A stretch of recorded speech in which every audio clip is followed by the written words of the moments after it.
BBC Sounds. Music, radio, podcasts. Hi, and welcome to episode 5 of How They Made Us Doubt Everything. Well, we met on a train in Germany. This episode, we start with a love story. This is Ben Santa, a climate scientist. We had a great discussion, and I remember seeing her waving at me from the platform as the train is pulling away, thinking, gee, you really screwed this up. Ben realizes he hasn't taken down her number. Luckily, she was listening. She remembered the name of his lab and called them up, and soon enough, Ben and the stranger he met on a train were married and living in California. So think amazing coastal scenery, think majestic redwoods. We were a happy family and both extremely excited about our young son. But things are about to change. So I got this phone call, and little did I know that it would change my life. I'm Peter Pomerantsev, and from BBC Radio 4, this is How They Made Us Doubt Everything. In this series, I reveal how some of the world's most powerful interests made us doubt the connection between smoking and cancer, and how similar tactics were used by some to make us doubt climate change. So Ben's just picked up the phone, and it's the IPCC. That stands for the Intergovernmental Panel on Climate Change. In 1995, it's getting ready for only its second ever meeting. The IPCC was set up by the United Nations to assess the world's leading research on climate change. Ben has been asked to be the lead author of the chapter about the causes of climate change. It's a huge honor and a vast operation. 96 different countries, nearly a couple of hundred scientists from all around the world, experts in observations of climate change, climate modeling, deep time studies of climate, paleoclimate. Ben had to bring the world's best research together and make sense of it all for politicians and the public. When they'd done this, it was time for the final hurdle, a big meeting in Madrid where the governments of the world and the scientists together would have to approve the summary. Santa and the other scientists had to answer aggressive questions from oil-producing countries and energy companies. It was draining. It was emotionally draining. It was physically draining. Eventually, they agreed on a conclusion. 12 infamous words. The balance of evidence suggests a discernible human influence on global climate. Those 12 words were an important moment in the history of climate change. The entire international scientific community speak with one voice, really for the first time, and say humans are no longer innocent bystanders in the climate system. By burning fossil fuels, we are active agents of change in the climate system. Governments around the world would surely move to take action, but that, in turn, would spell trouble for oil companies. In Madrid, a fellow scientist turned to Ben and said, "This sentence will change the world." And I had no clue what he meant. I was literally just looking forward to getting back to being a father and returning to normality. But that was not going to happen. A few months later, he gets an email from a friend. They're forwarding him a seemingly innocuous newsletter called Energy Daily that's read by politicians in Washington, D.C. But then he read on and saw his own name. And it accuses me of, quote, scientific cleansing, unquote, a claim that I had purged Chapter 8 of the IPCC's second assessment report of all scientific uncertainty. That was patently untrue. 20% of the chapter was specifically devoted to the discussion of scientific uncertainties, and I'm shocked. I'm horrified. Cleansing sounds like a really... Cleansing is sort of a term that makes me think ethnic cleansing or something. Cleansing is like it's quite dark term to use. It was horrible. My family had experienced a different form of cleansing during the Second World War. And when he dug deeper into where it was all coming from, he found they were all drawing on a press release by something called the Global Climate Coalition. They made serious allegations. The very things that they complained about, deletion of this sentence, deletion of this uncertainty, were present elsewhere in the chapter. You'd be forgiven for thinking, with that title, that they were a group of climate activists. Here's Kurt Davies. He used to work at Greenpeace, and he's now dedicated his work to digging up thousands of internal oil industry documents concerning climate change. He has a lot of documents on the Global Climate Coalition. It is the largest organization. It encompasses everything from oil and fossil fuels, coal, the utilities, the auto sector, mining sector, everything. It shows that there is a unified front. You know, for policymakers, they see all of industry speaking as one and feeling a pressure from that. But all that Ben Santer knew was that suddenly he was under attack. It began to snowball. A Republican congressman even contacted Ben's boss at his lab to see if there had been any irregularities in his funding. And it wasn't just Congress people getting involved. The oil group sent a letter right to the top, right to the president. I mean, they complained to the Clinton administration. In retrospect, it was a well-oiled machine. It was a seriously well-funded disinformation campaign.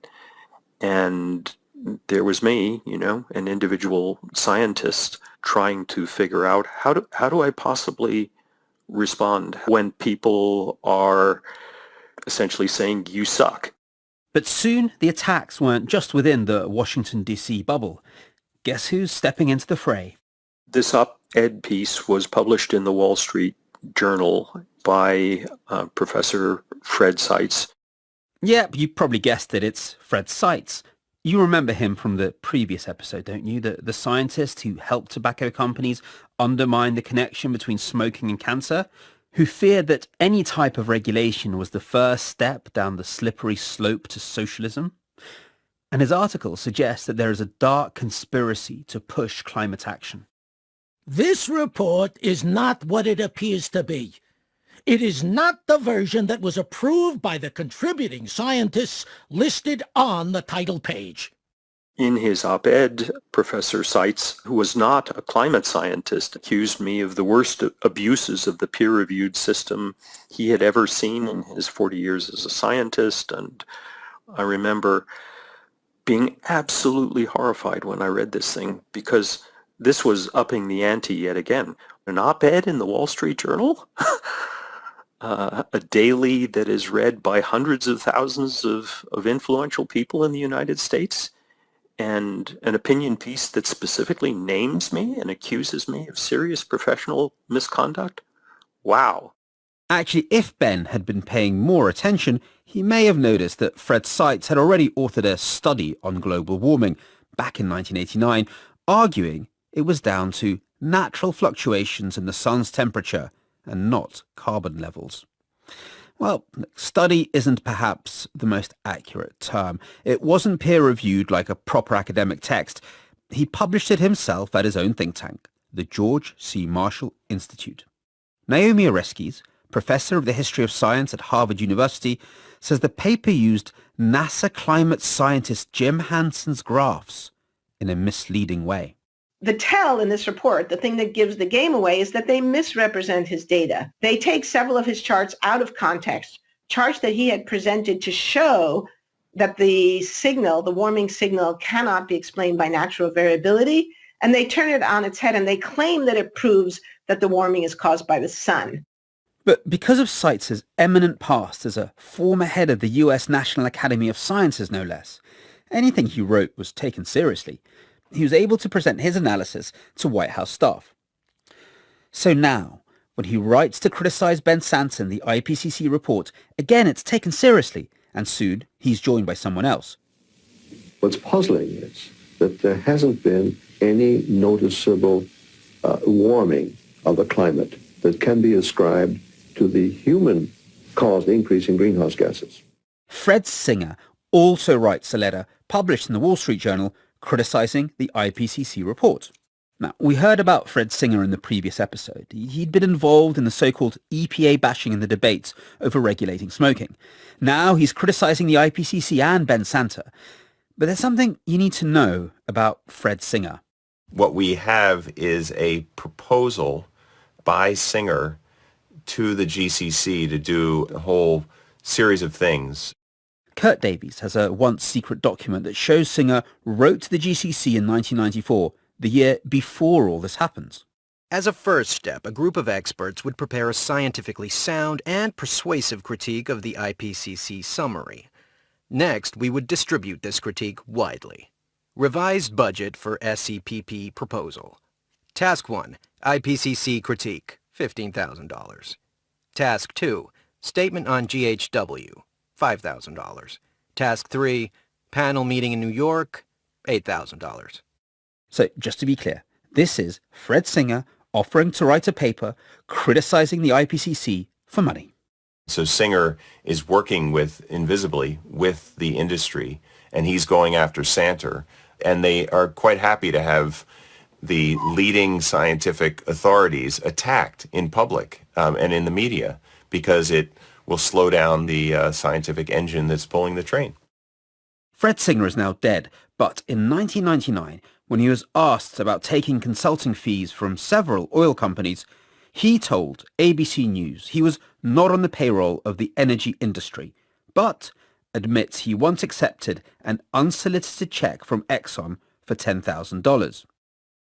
So back to Ben Santer, who's on his own, dealing with attacks on his credibility from different sides simultaneously. It felt as if the weight of the world was on my shoulders. I felt terrible. I felt close to resigning and just giving up science completely. I really did. It also sounds very lonely. I mean, all this stuff has just been directed at you.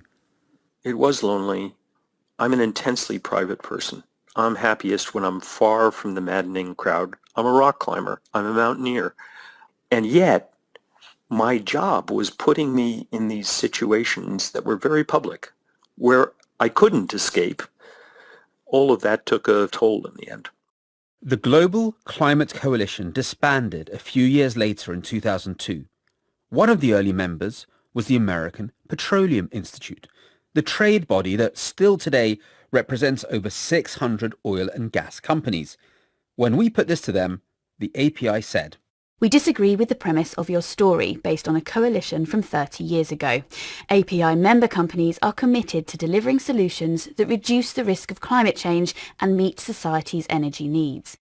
As Ben was fighting the Global Climate Coalition and Fred Size and being investigated by the congressman, he didn't have much time to spend at home. I was in the middle of being investigated by Congressman Rohrabacher and having to respond for many, many days and weeks to requests for information. The next thing Ben knew, his wife and son had vanished. They disappeared, and I had no idea where they were. He tried calling. He tried contacting her family, but there was no answer. His son was gone.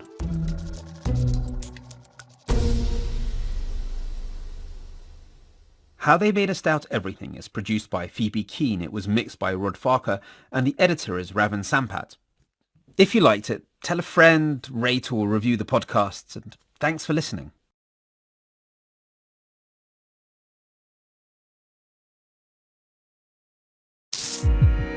BBC Sounds, music, radio, podcasts. Hello and welcome to episode 6 of How They Made Us Doubt Everything. I flew to Germany and tried to, find my son and find my wife there. I couldn't get information about where she might be. This is Ben Santer. We're picking up the story where we left off in the last episode. He's desperately searching for his wife and young son. And I initially flew to Hamburg. It takes weeks of searching throughout Europe, and finally he tracks them down. It was a complicated and lengthy process.